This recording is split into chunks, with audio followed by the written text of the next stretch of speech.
Hey guys, what is up? Vivi Diaz here from the Hunter Park campus, and we are actually gonna pick up exactly where Dane left us off last week. And I'm excited because today we're talking about social media, but with that, I wanna start off with saying this, that I don't think social media is the devil at all, but I do think that it has become one of the devil's favorite instruments to make us question who we are and where our lives are going. So I wanna look into what God's word has to say, because I do believe that the way to overpower loneliness is found in this calling that God has for us. So let's read in John 17. It says this, I am praying not only for these disciples, but also for all who will ever believe in me through their message. I pray that they will all be one, just as you and I are one, as you are in me, Father, and I am in you. And may they be in us so that the world will believe you sent me. I have given them the glory you gave me so they may be one as we are one. I am in them and you are in me. May they experience such perfect unity that the world will know that you sent me and that you love them as much as you love me. That's John 17 through 21. And before we go into breaking down Jesus's words in that, because it kind of sounds like a poem, I actually want to break something down for you instead, because for the devil, sin is not about winning you over. We're going to be talking about a lot of different topics in the next few weeks. And just like last week, I want to make this clear to you that sin has never been and it never will be about winning you over. But for the devil, sin is about making you feel alone, making you feel isolated, and making you feel separated. And that is the opposite of the calling that God has over your life, because it is a completely different calling. And the calling that is the power to beat loneliness. And this is what the power is. This is what the calling is. The calling is to be one. In John 17, we hear it over and over and over to the point where it sounds like a poem. And it's to be one. And get this, it's not to be the only one, it's to be one. So I want you guys to write this down. This is the first point that I have for you guys, and it is this. You were created to belong. You were created to belong. Listen, this dialogue that Jesus is having with his Father, it was one of the last conversations that he had before going on the cross. And guess what? I'm someone that I love theology. I love studying God's word. I love historical, biblical context, all of that. But this is one of those places in Scripture that it doesn't just talk about the disciples then, it actually talks about you here, now, today. And so we're gonna take a look at that, because literally this call to be one includes you. So let's read that again. I'm praying not only for these disciples, but also for all who will ever believe in me. That's me and you. That through their message, I pray that they will all be one, just as you and I are one, as you are in me, Father, and I am in you. The one that he's talking about is this idea of belonging. And to belong means to be a part of something. It means to be unified. It means to be brought together. And this is what God's calling is over your life. I don't need to know every single one of you here joining us across the campuses. Welcome, by the way. I didn't even start with the welcome. But I know that this is God's calling over your life to be one. So what does this have to do with social media? It has everything to do with social media, because social media is where it gets lost. And what's crazy to me is that social media's intent is actually this really cool thing. It actually is to connect us. Like it really is to make us connected, and being connected is great, but it's also this, that being connected is great, but belonging is that deep desire that every single one of us has. Belonging is that deep desire.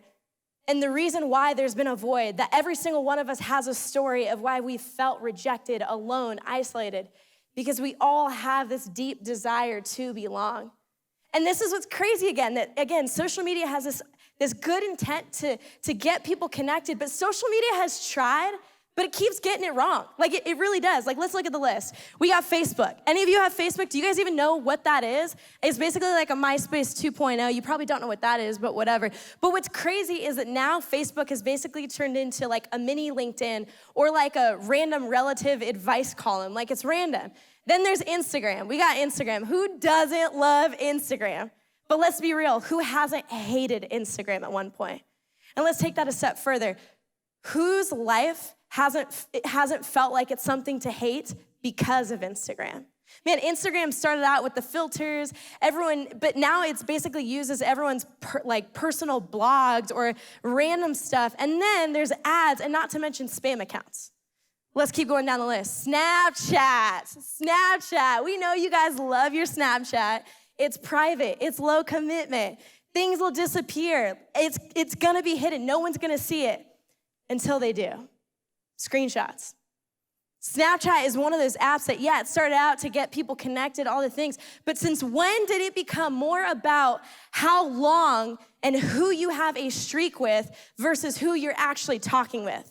And the last one that I wanna point out is TikTok. Listen, TikTok is one of the apps that I'm actually really starting to love, mainly because it's one that I'm still trying to figure out. And honestly, I think TikTok is still trying to figure out TikTok. But I love it because it's like you can post whatever.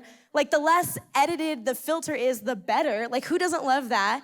Anyone can get famous. And then there's like this For You page. Like who even decides what goes on your For You page? Because there are a lot of things on my For You page that I don't even like. So I don't even know. But here, let's go back to this. Social media has had this good intent, but it's gotten lost. Like this intent to get us connected has actually got us lost. And the reason why is because we're not connected to people, but we're connected to platforms. And that's a scary thing. And here's what happens when that happens. And I'm actually gonna ask you a question instead. You guys might have followers on your social media, and maybe those of you that don't have social media, you might have this influence, you might have people that follow your life, but let me ask you this. Who is actually following up with you about the things in your life? You might have followers, but who is actually following up with the things in your heart? Who is doing that? Because this idea of belonging isn't about being connected to platforms, it's about being connected to people. And this idea of belonging is literally the heart of the gospel. That is why I think this idea of belonging, that Jesus wants us to be one, was one of the last conversations he had before the cross. And literally this idea of belonging is that sin doesn't have to be the only thing that unifies every single one of us. And it can actually be Jesus, the very thing that saves us from sin. That we can be one because of who Jesus is, to be unified, to not be separated because of our sin, but to be brought back together, just like what belonging actually is. That we can be one with his Spirit. And this is where I love it too, because it's not up to us. That we may be one because of his Spirit. That's the conversation between Jesus and his Father, that it's not us striving, it's not us achieving, it's not us getting likes, it's not by our efforts. So here's the second point. The second point is this: belonging is not achieved. I'm gonna say that again. Belonging is not achieved. This is where social media comes in, because social media is the complete opposite of this. And again, with good intent. It's not like they sat there and tried to make us like super jealous of each other. Like I always think about that. People bag on social media all the time, but honestly, do we really think the creators of social media platforms were like, how do we create this thing where we can destroy people's reputations? No. And I know for sure they're not thinking, how can we make this one platform where people can post about their life, they can show about their life, and then they're gonna question their life all at the same time? No, like that's not what happens. But what happens is this, is that good intent is always gonna get lost in the hands of imperfect people. And that's why social media, it's not the devil, but it has become one of the devil's favorite instruments. But I do wanna keep reading, because social media has us all backwards. Rather than reading that and realizing that belonging is not achieved, we've all become just accustomed to this culture of social media, that it's about getting likes. It's about getting on the For You page. It's about getting a mention. It's about getting and getting and getting. But you guys, that is the very opposite of the calling God has in our life. I'm gonna say this again, that the very structure of social media is the opposite of the lives that we have to live. And honestly, like a moment of being real, it's the opposite of the lives that we crave to live. Because we don't crave to get. It's actually exhausting. Like if we're being honest with each other, it's exhausting. But we crave to belong. And the reason we have this craving is because it's part of the purpose that God has for our lives. But this purpose of belonging is not found in our platforms. It's not found in the platforms that you build. So let's keep reading. It says, I am in them and you are in me. May they experience such perfect unity that the world will know that you sent me and that you love them. Listen, the real way to belong is to connect with people, not platforms. Because it's found in perfect unity, not perfect posts, not perfect streaks, but perfect unity. That the way to belong is found in connecting with people and not platforms. So what does this mean? It means that your purpose can actually be revealed in the relationships that you build. Can you believe that? That your purpose can be revealed in the relationships that you build. And I think we've gotten a glimpse of this.